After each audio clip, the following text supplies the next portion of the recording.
If you're in a destructive marriage, you have been accused of being selfish when you say no, when you try to have a boundary, when you don't want to do something, when you complain about something. You're selfish. You're not dying to yourself. You're not biblical, and you can start to get like this guilt trip and feeling selfish when in fact you're normal. You're not selfish at all. One part of our brain is hardwired for safety. God has put that there. That's how God has made you. So when we want to be safe, that's a good thing. The other part of our brain wants to thrive and wants to grow and wants to push forward in life toward maturity. No pastor would tell a child, well, you still have to wear diapers if your mom wants you to wear diapers. If they were 16 years old and going to the pastor saying, my mom is nuts. She's asking me to do stuff that I shouldn't do anymore. I'm a grown up. I'm getting grown up. Right? But yet sometimes as women, we're asked to be like children in a marriage under the guise of submission or under the guise of headship or authority, that we're to have no voice, no choice, no goals of our own. Our whole world is to revolve around pleasing our husband and making him happy. And we're not to thrive in our own personhood. That's somehow selfish. It's not true. It's not true. You have been made to want to grow. That's how God's wired you. And you have been made to want to feel safe. Those two things, safety and growth. When you feel threatened and you're unsafe, guess what happens? Growth doesn't happen. You can't grow because you're afraid. You're scared. And so all of your mental energies go into being safe. And I'm not just talking physical safety. What about emotional safety?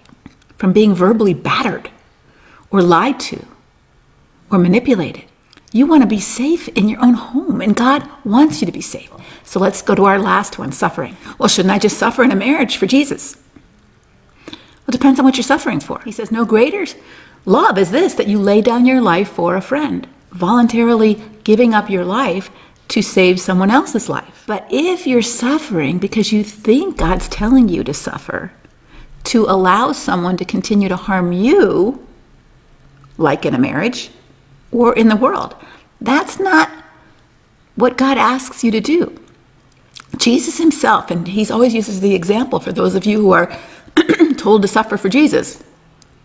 Jesus went to the cross for you, meaning you should go to the cross for your husband, meaning what? That you should continue to allow him to abuse you and do that voluntarily? Whose good does that help? When Jesus went to the cross, he did it for our good.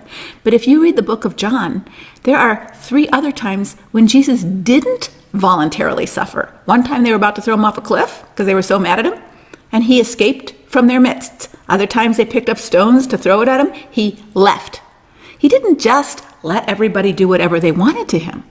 He stewarded his safety, and he voluntarily sacrificed, and he suffered for a good reason, for our good.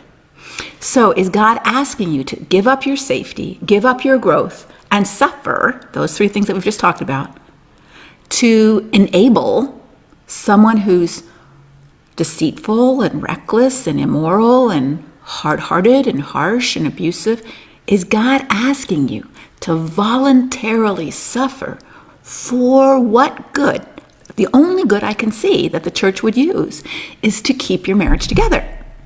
So, does voluntarily sacrificing your safety, your sanity, your children's safety, and their ability to grow, because if they're so scared in your house because of what's happening, their energy is moving toward safety, not growth. So it's going to affect their schooling, it's going to affect their health, it's going to affect their development. And is God asking you to do all of that to keep a marriage together that isn't really a marriage, not according to the way God describes marriage? It's not a loving, reciprocal relationship. It's a dead relationship. There is no relationship. It's like a prisoner and a captive.